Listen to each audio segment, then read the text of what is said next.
ndimo mvugana nawe tumaze imyaka 6 tumaje gufasha abantu benshi. Hari abantu benshi bafite ico bovuga botangira ubuhamya umuryango mpagarariye bita kwivuko murenge. Rero ico nshaka kukubwira, tukagire isoni z'utuntu dukeya ufite, uwo dukoresha utwo tuntu dukeya ugafasha abakene. Mpamvu nari mvuze ngo abantu benshi bazavuga ngo ningira amafaranga nibwo nzafasha abakene. Bibiri ivuga ngo ugomba gukiranuka muri duke, Imana ikaguheza byinshi.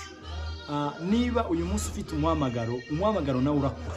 Nimba uza wiyumvamo gufasha imfuzi n'abapfakazi, nimba uza wumva ufite uwo muhamagaro, tutegereze nguzogere muri Amerika, tangira kubikora uri muri Afrika, kuko umuhamagaro urakura. Uko uzogenda ukuza niko uzogenda ubona bagufata amaboko.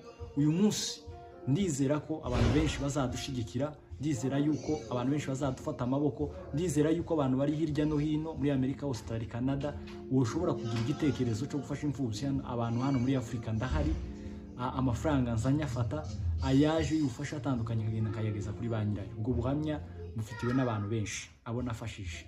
Rero uyu munsi ndifuza gufatikanya nawe. Ico ni igice ca mbere cy'ikiganiro nifuzaga kuganira nawe. Amazina yaje nitwaraga umuyobozi Victor, ntuye mu Rwanda. Nimero yaje uyibona zoroshe, twoganira nawe kagusobanurira, kakubwira uburyo umuhamagaro ugenda ukura, kakubwira uburyo twagiye tubikora. Ubu tumaze gufasha imfubyi nyinshi, tumaze gufasha abapfakazi benshi. Icyatumye nza hano kuri kamera rero ni ukugira ngo ngubwire uze twifatanya nawe mu bihe bibi turimo, tutarobanuye ku butoni nk'abakozi b'Imana. Ijambo rya kabiri nshaka kuganira ry'urukundo, ngiye kubiganira mu gace ka kabiri ka video. Aho ngaho ndareke kugira ngo wumve ubutumwa bwo gufasha imfuzi n'abapfakazi zigowe kurusha abandi, kugenda hirya no hino tureba abantu bafite imitima ibabaye, tukabakorera akantu gatoya kakabanezeza. Ubufasha rero iyo tubutanze, ubufasha ntabwo busobanura kugira amafaranga menshi. Ufasha gusobanura gufasha ukeneye ubufasha. Wagira makeya azamufasha. Imana ibamugisha, ndabakunda.